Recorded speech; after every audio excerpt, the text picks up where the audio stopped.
Lambi keduanya dari baju dan macam-macam, jadi akhirnya mall semakin ramai. Kalau terakhir itu sampai di luar.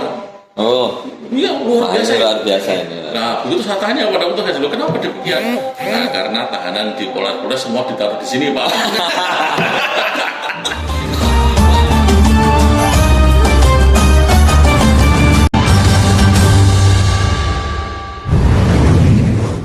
Assalamualaikum warahmatullahi wabarakatuh. Waalaikumsalam warahmatullahi wabarakatuh. Alhamdulillahirabbil alamin. Allahumma sholli ala Muhammad wa ala ali Muhammad. Pemirsa IMTV dimanapun Anda berada, alhamdulillah pada siang hari ini kita bisa berkumpul bersama, bertemu bersama dalam acara perdana mungkin talk show atau podcast di masa kini. Pada tema pertama kali ini kita akan mengambil tema tentang mengevaluasi amalan di bulan Ramadan tahun 1443 Hijriah ini. Pada kesempatan ini saya tidak sendirian, saya didampingi dan ditemani oleh pemateri pertama, Bapak Kiai Haji Muhammad Ja'far Nasir SAG MAG. Beliau di sini. Pemateri dua ada Bapak Al-Ustadz Alfian Eko Rohmawan SPDI MPD. Bapak sehat semua nggih Bapak? Alhamdulillah. Amin. Jadi Bapak, tadi seperti tema kami mengevaluasi amalan di bulan Ramadan tahun 1443 Hijriah ini, karena sudah 20 hari mungkin ini ya, 20 hari kita menjalankan ibadah puasa, mungkin masih banyak hal-hal yang perlu kita tambahi, mungkin banyak hal yang perlu kita benarkan selama 20 hari ini, atau mungkin malah belum ada yang dapat apapun, karena sesuai hadis Nabi banyak yang hanya merasakan dahaga dan lapar.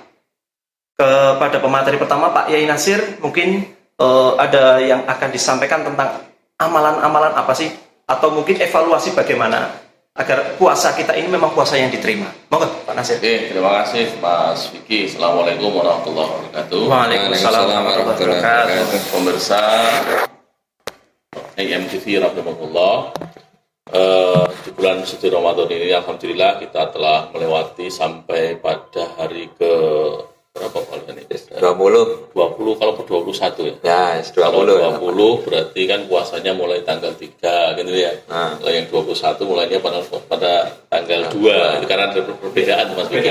Ya. Nah, tentunya di konsep beberapa hadis itu para ustadz, para kiai kan selalu menyampaikan di podium ya, dalam bulan suci Ramadan luar biasa. Yang tadinya masjid sepi sekarang ramai bukan main. Ada kegiatan kuliah subuh, ada kegiatan kultum gitu ya, itu luar biasa itu. Nah, sehingga disampaikan 10 hari pertama itu dengan apa? Maghfirah. Lalu yang kedua kemudian kan rahmah ya, rahmah sama maghfirah. Kemudian yang ke 10 hari yang terakhir itu nanti kan itkun minanar katanya, yaitu diharamkan kita masuk neraka. Amin, nah, amin. Untuk itu tentunya kita perlu flashback Mas Vicky. Jadi kita perlu mengintrospeksi selama ini sudah 20 hari ini kita sudah khatam baca Al-Quran berapa kali, kemudian puasa kita sudah sempurna atau belum, istighfar kita bagaimana, yang pokok amal ibadah yang lain termasuk sedekah, infak bagaimana, dan yang tentunya perbuatan baik. Saya lebih menginginkan bahwa untuk evaluasi ibadah ini bukan persoalan kita itu khatam Al-Quran itu berapa, tapi bagaimana kita bisa menghayati apa yang ditulis dalam ayat-ayat suci itu dalam aplikasi kehidupan sehari-hari. Bagaimana dengan kita empati pada sesama, pada tetangga, yatim, duafa, kan tentunya begitu.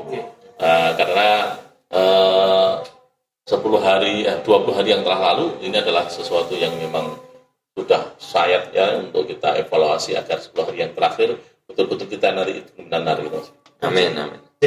Ya, makasih. Tadi titik yang perlu kita garis bawahi, amalan-amalan kita, saudara-saudara, amalan-amalan kita itu memang sudah sampai di mana, baik kualitas maupun kuantitasnya. Dari Pak Alfian mungkin terkait mau nambahi dengan dari tempatnya Pak Nasir? Iya, saya sepakat sekali dengan Pak Nasir ya, bahasanya memang kita harus evaluasi semuanya ya Pak, enggak cuma sebagian besar amalan-amalan kita itu bagaimana pelaksanaannya, karena berdasarkan hadis Nabi juga kita kelak akan mendapatkan ampunan. Man shoma ramadhana imanan wa ihtisaban ghufira lahu ma taqaddama min dzambi. Dari hadis itu tentunya barang siapa yang berpuasa bulan suci Ramadan karena iman, nah ini iman kita ya. Pertama iman kita apakah betul-betul sudah betul-betul iman kan gitu. Karena apa? Karena dalam pelaksanaannya bulan suci Ramadan ini kan adalah amalan yang kita nggak bisa nilai dan hitung ya. Kan kita lihat wah kelihatannya puasa, tapi pada dasarnya puasa atau tidak yang bisa kan hanya yang bersangkutan. Sehingga mari introspeksi diri masing-masing lah. Betulnya kita itu puasa ini sudah karena iman atau belum kan gitu. Udah karena ihtisaban mungkin karena mengharap pahala dari Allah Subhanahu wa taala. Jadi kalau kita posone mergo Pak Yai kan gitu, atau posone mergo tanggane atau posone mergo kancane, kalau masuk konteane poso ora poso tentunya perlu kita luruskan. Masuk ya dalam hampir 20 hari ini kita cuman karena manusia gitu. Tentunya untuk meluruskan hal itu mulai dari awal lagi kita niatkan itu niatnya betul-betul karena Allah, bukan hanya karena manusia. Agar apa? Agar kita betul-betul mendapatkan balasan dari Allah. Nah, poso ini kan sing maringi ganjaran Allah Subhanahu wa taala.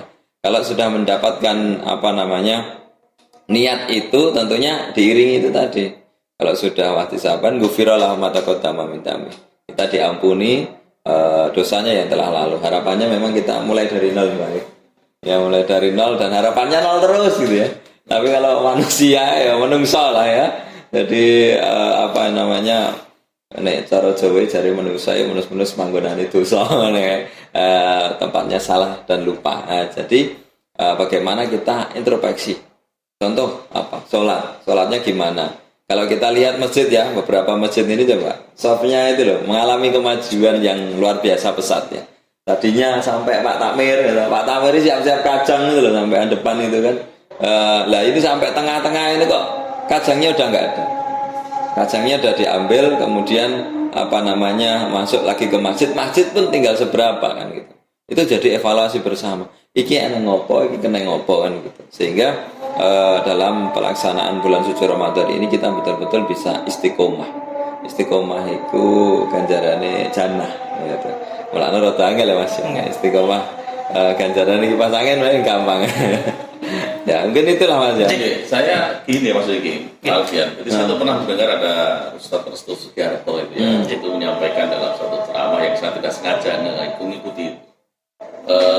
Dia mengatakan begini, ketika Ramadan datang itu kan manusia itu sukaria, senang sekali gitu. Jadi bersukaria, kemudian malaikat juga bersukaria gitu ya. Tapi menjelang akhir Ramadan itu manusia itu rata-rata semakin kuat kesenangannya, tapi malaikat semakin menangis. Dan katanya bahwa karena Ramadan yang penuh berkah ini manusia di akhir di bulan Ramadan itu sibuk dengan persiapan dia menghadapi Idul Fitri ya. Betul itu ya. Sehingga yang tadinya mudik lambi itu anyar dari baju dan macam-macam, jadi akhirnya mall semakin ramai kalau menjelang di 10 hari terakhir itu. Masjid mulai sepi ya gitu. Oh, jadi ini masjid sepi itu karena banyak yang kemarin. Tetapi ada fenomena yang unik ya. Mungkin Mas Vicky sekarang bisa dicek ya. Ada satu fenomena di sebuah masjid itu justru penuhnya itu menjelang akhir Ramadan. Wah, ini luar biasa kan? Saya belum pernah menemui itu. Selain masjid di mana? Di LP. Lembaga masyarakat. Ya, saya pernah diminta LP ya. Saya minta di ceramah di itu. Itu kan dijadwal tuh ya, setiap minggu masuk. Nah ketika awal itu ya masjidnya paling yang ada itu cuman ya separuh lah. Tapi begitu minggu kedua tambah, minggu ketiga, begitu minggu terakhir itu sampai di luar. Oh, iya luar biasa ini. Nah begitu saya tanya pada untuk haji, kenapa demikian? Nah karena tahanan di Polres semua ditaruh di sini Pak. Pak, saya mikir saya udah bagus loh. Kenapa? Karena mungkin mengharapkan Malang Kotar. Ternyata kumpulnya tahanan gitu. Ya tentunya iya Mas, nambah. Saya juga makanya semangat ya. Mungkin untuk fenomena yang ada itu tadi kan berarti zakat mal sama zakat malnya sangat kental sekali. Berarti untuk ke depan mungkin 10 hari terakhir ini kita harus menguatkan hati kita ya, kita masing-masing ya. Hati saya sendiri untuk apa? Untuk betul-betul mau meraih malam kemuliaan ini kan, malam Lailatul Qadar ini kan ya, untuk ke depan agar kita lebih baik kan gitu nggih. Dan juga banyak yang memberikan contoh ben itu Lailatul Qadar ki piye kan. Contoh nyepaki 10.000 ini ya. Kena itu atau Pak? Iya. Orang yang bolongnya pasti itu kalau kita mau dapat tak ya. Jadi tidak, meskipun ada yang mengatakan dalam hadis itu Lailatul Qadar itu akan muncul pada hari-hari ganjil gitu ya. Tetapi tidak ada salahnya kalau kita memang seperti nelayan itu ketika jaring gitu ya. Jual itu setiap hari beramal ya infak ya sama. Akhirnya kan dalam 10 hari terakhir itu insya Allah akan mendapatkan, kalau pengen pasti dapat ya selama 30 hari. Oh iya betul. Karena setiap malamnya malam Lailatul Qadar. Setiap malamnya itu dianggap malam Lailatul Qadar. Nanti dia pasti akan dapat. Iya. Pak, ini sebetulnya kalau kita pelajari 1 Ramadan 1443 Hijriah ini banyak fenomena ya Pak. Fenomenanya itu yang menggelitik bagi saya, dan itu sebetulnya ya bangga bagi umat Islam. Penetapan 1 Ramadan pada tahun ini kan berbeda. Ada yang melaksanakan di hari Sabtu, ada yang di hari Ahad pada tanggal 2 dan tanggal 3 Mei. Tapi tidak ada pertengkaran. Di status media sosial pun malah ini sebagai sebuah fitrah. Apakah ini kedewasaan masyarakat kita? Tapi kalau kita berbanding terbalik ngapunten dengan Pilpres 2014-2019, beda pilihan kan ada perbedaan ini, tapi umat Islam menghadapi 1 Ramadan ini, penetapan 1 Ramadan yang berbeda ini, alhamdulillah adem ayem dan tenang, malah saling mendukung fitrahnya masing-masing. Itu kalau fenomena ini seperti gambarnya gimana ya Pak ya ini? Ya, itu menunjukkan bahwa Islam sudah terasa rahmatan lil alaminnya. Sesuai semboyannya IM ya Pak ya? Sama dengan ini ya, sebenarnya juga generasi rahmatan lil alamin ya. Ini kan karena apa? Karena memang edukasi yang selama ini dilakukan oleh para kiai, para ustadz, dan para akademisi di lembaga pendidikan itu semua sudah akhirnya masuk pada generasi sekarang. Jika perbedaan itu memang sesuatu yang mutlak dan tidak bisa kita hindari, dan sesuatu yang bukan menjadi kendala, kemudian menjadi memperindah. Sehingga ketika kemarin ramai ini saya mau puasa, nggak ada yang peduli, kamu puasa kamu silakan, nggak silakan kan itu. Bahkan saya rumah itu beda. Ibu saya puasanya mulai dari Sabtu sudah puasa, saya mulai hari Ahad. Kenapa kok ditanya lu? Kenapa kok nggak bareng ngobrol satu rumah gitu? Saya hanya jawabannya saya mengikuti saja, karena hari ini saya Jumat puasa, Sabtu kebetulan tidak, Minggu saya puasa kan begitu. Saya urutkan saja kan gitu. Karena saya punya pengalaman bahwa yang puasa hari dengan hisab tentunya dengan ruwah dan hisab berbeda. Dengan hisab punya dasar yang kuat, yang ru'yah juga punya dasar yang kuat, sehingga monggolah itu sudah, dan itu sudah nggak ada apa-apa semoga. Satu hal yang pasti, ya pasti semuanya adalah puasa pada tanggal 1 Ramadan. Insya Allah nanti kita juga akan satu Syawal itu ada sama ya. Dan tentunya itu menjadi satu hal yang positif ya atas kerukunan internal di beragama kita bersama gitu kan. Insya Allah itu menjadi Islam yang betul-betul rahmatan lil alamin sesuai yang Nabi Muhammad SAW. Berarti memang umat Islam ini ngapunten tidak usah diajari toleransi Pak, karena di dalamnya sendiri, dalam internalnya kita sendiri itu toleransi sudah besar sekali ya Pak. Kita kembali lagi ke mengevaluasi Pak. Mengevaluasi ini kan kalau berarti nggak boleh ya Pak menganggap kemarin saya 20 ini ibadah saya salah, itu nggak boleh betulnya ya Pak. Tapi lebih arahnya itu mengevaluasi ke menambah ya Pak ya. Menambah. Ya kalau gini Mas Wiki, kalau Ibnu Qayyim itu kan mengatakan begini. Dalam mengevaluasi ibadah ini kan kita ada 3 tahap sebenarnya. Yang tahap pertama adalah tahap persiapan. Misalnya ini ya, ketika kita mau sholat ini kan ada tahap persiapannya. Apa wudhu? Apakah wudhu saya sudah benar atau belum? Niatnya sudah benar apa belum? Kayak gitu kan? Sudah di istilahnya sudah yakin diterima belum? Nah ini kan sebelum. Nah kemudian evaluasi pada pelaksanaan. Pelaksanaan ibadah itu bagaimana? Nah, pelaksanaan itu kan ketika dia sedang sholat ini masih mikirkan mall tadi itu apa baju baru mana yang mau dipakai kan cek kita diskonan lah. atau masih itu terngiang diskonnya sudah buka apa belum. Nah, yang terakhir itu adalah evaluasi pasca sholat bagaimana. Nah, pasca sholat ini bukan masalah zikirnya, bukan, tapi pasca sholat ini apakah perilaku, perbuatan, ucapan itu sudah mencerminkan beliau menjadi orang yang beriman atau betul. Nah, tentunya kan begitu. Nah, nanti sampai pada hal-hal kecil termasuk perbuatan baik kita kan. Karena kita kan memang diminta untuk selalu berbuat baik kan. Barunas amaulinas katanya kan begitu ya. Kita kan diminta menjadi orang yang baik sehingga mau kita pengen jadi orang yang baik dan bermanfaat, masa kita malah membuat contoh yang gak baik kan tentunya tidak. Gitu. Ya, jadi kadang orang, mohon maaf itu ada orang anak muda yang mohon maaf ini nalpotnya atau diblong gitu ya. Dong, saya yakin dia tuh pengen tampil baik gitu. Iya. Itu tampil baik gitu loh. Dan dia nggak tahu kalau ternyata kebaikan yang menurut dia itu ternyata tidak menurut lain kan gitu. Itu maka inilah perlu kita evaluasi.